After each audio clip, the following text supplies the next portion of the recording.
Hello everybody, I am back a little later than I actually should be. But in my last video I was talking about basically everything that you should do if you're thinking about joining the Navy and all that good stuff.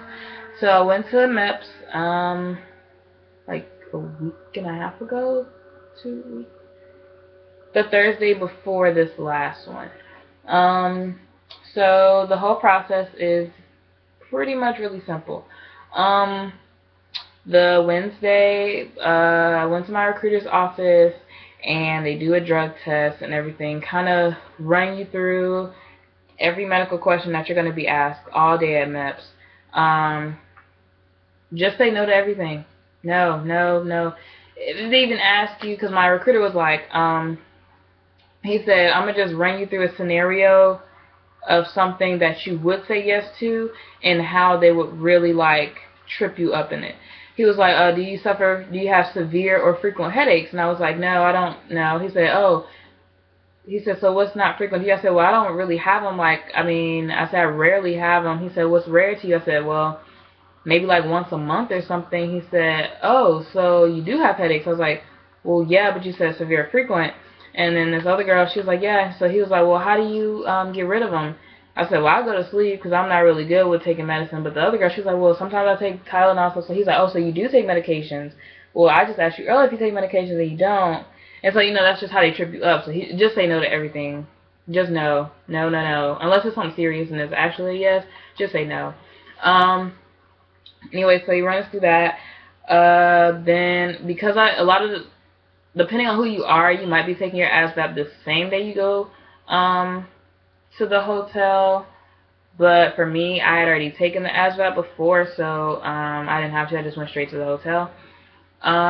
You get there, you eat dinner and everything. Your recruiter is basically there. Well, my recruiter was basically there until it was time for us to be in the room, which is at 10 o'clock. Then you get up at 4 o'clock. They give you a wake-up call like 4 o'clock and 4:15. I was up at 3:45 because I wasn't about to be trying to rush or, bump with my roommate or anything like that. I just, ooh, excuse me. Jesus. I was just trying to hurry and be ready and done so I wouldn't have to share anything, bathroom, nothing like that. I just wanted to be ready.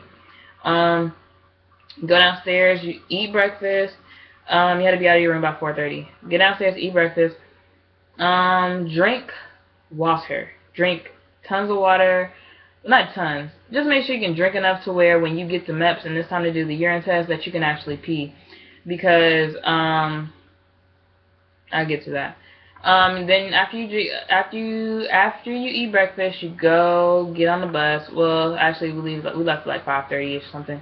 Get on the bus, go to the base. For me, it was Fort Jackson, obviously, because I live in Columbia, South Carolina. You get to MEPS, and you get there, and they start you immediately. You get your information, go upstairs, and basically you go into this medical briefing where you're going through all the paperwork, and the guy, or female, we had a guy, I think he's a doctor, or something, I don't know. But anyways, he goes over what we're supposed to fill out on the Scantrons, all the little information. He asks us all these questions that we fill out, basically. We had some idiots in there, let me tell you. This one guy, he was like, well, because they told us to check in the circles on the Scantron. And halfway through, this guy is like, oh, snap, I have been circling the circles. And I'm like, okay, we all said as a group that we're supposed to be checking in these circles.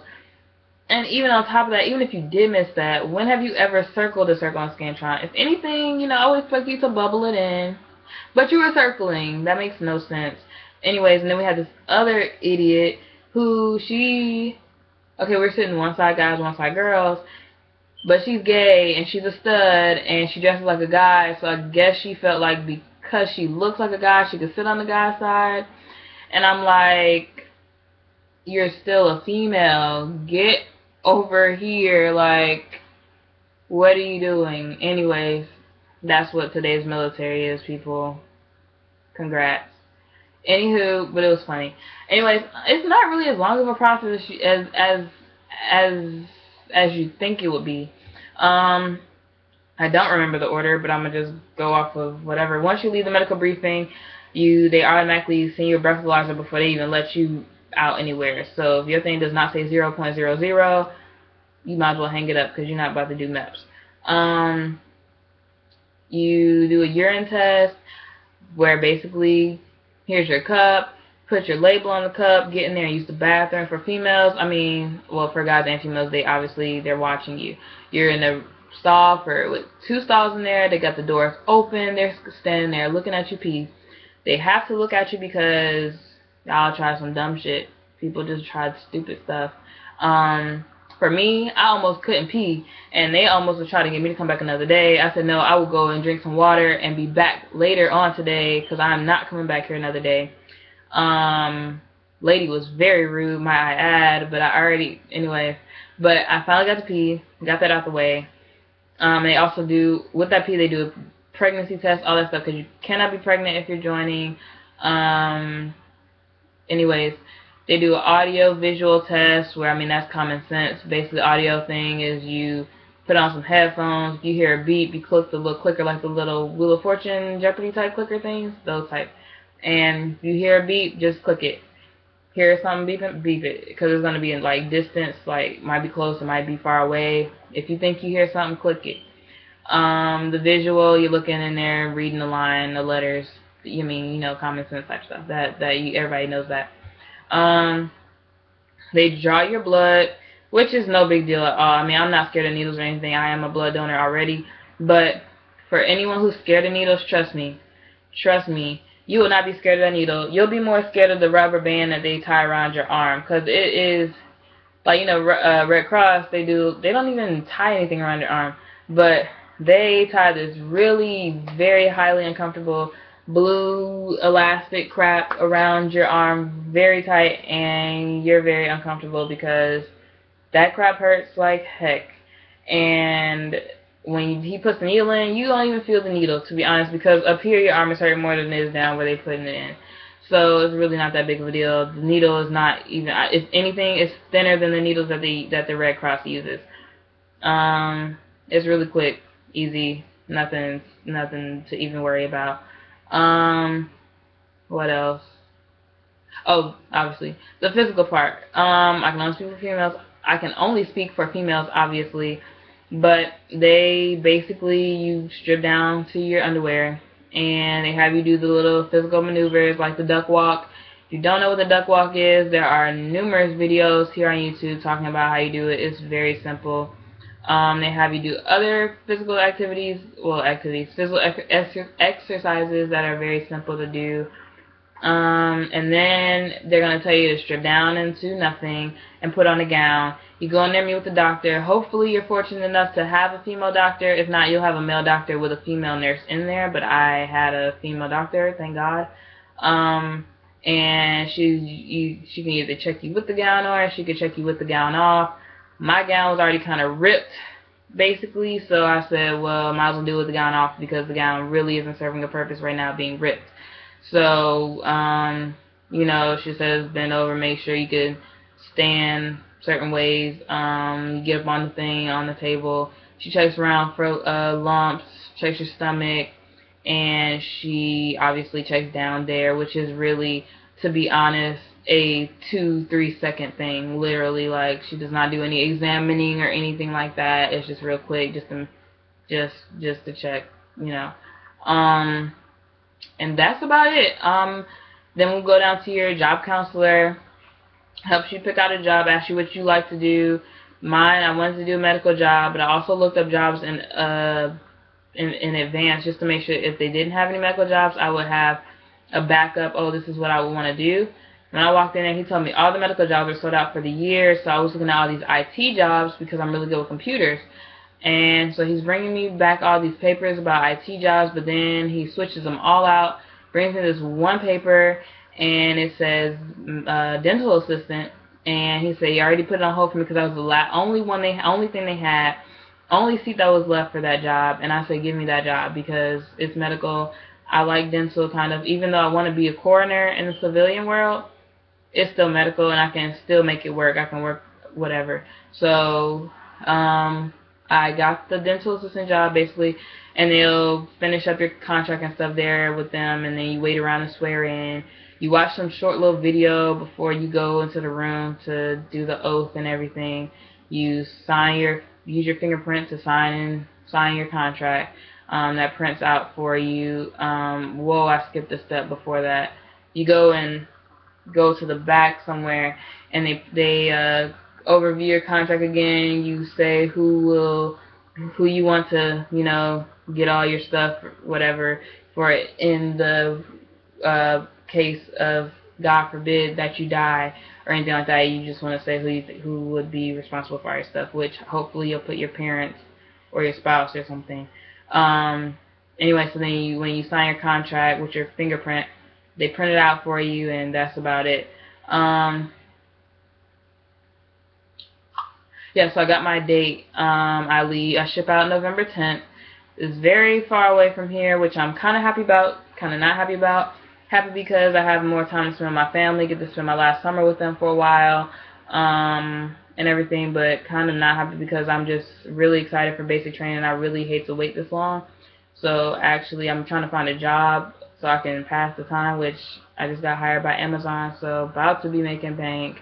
Anyways, just so I can pass the time and hurry up and leave. Then 72 hours after MEPS, your recruiter, I guess you could either go to your recruiter's office or your recruiter will come to your house, have you sign some last minute stuff about the delayed entry program, which you will automatically be put in if you don't ship out the same day as your MEPS, which you usually won't.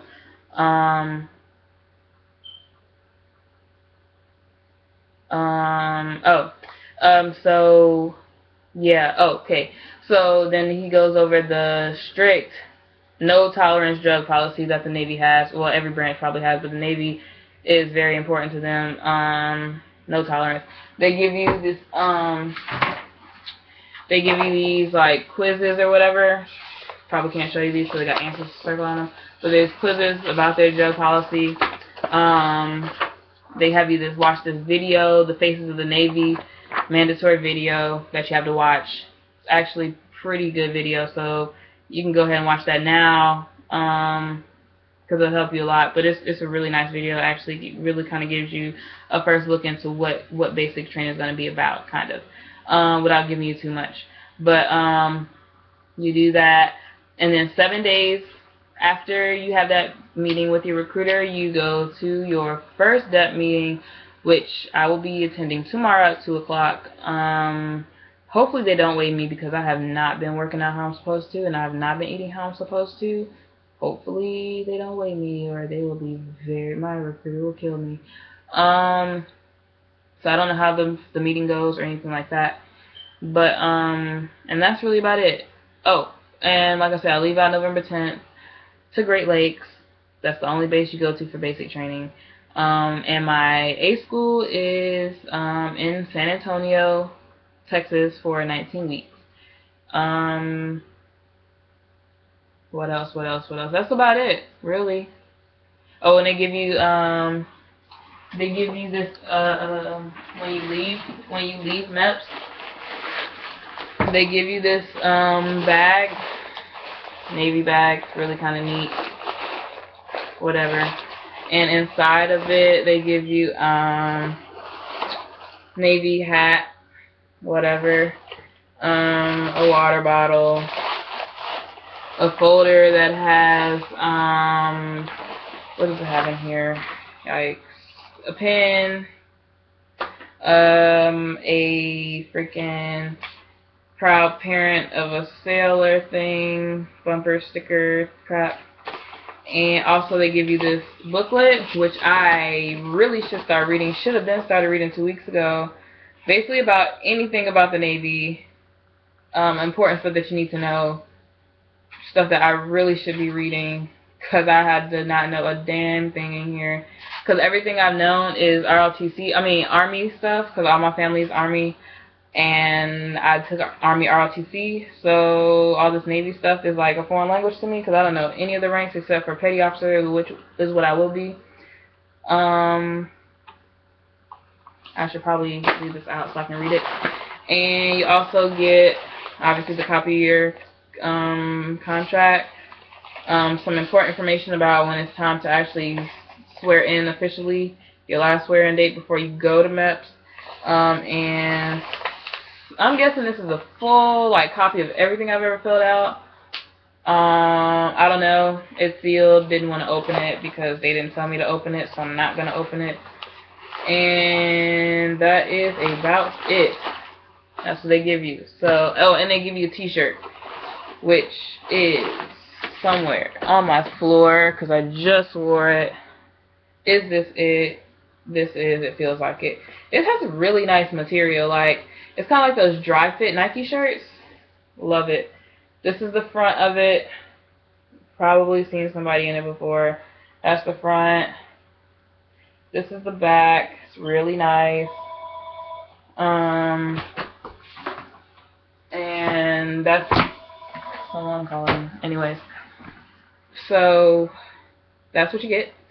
And that's about it. If you have any questions, one of my friends, she just graduated from basic last week. So she's already told me some things about basic and everything like that and what to expect. So if you guys have any of those questions, well, there's tons of YouTube videos in here, obviously, but I also can answer some of them because my friend has told me things about it. So I'm very excited for it. So just I hope that the Navy is still something that you want to do, and I will be back on here to talk about probably the first DEP meeting, which is tomorrow. So I may put a new video up tomorrow or the next day, Wednesday. So if you have any questions, my email is down in the description thing, and everyone have a great day. Thanks.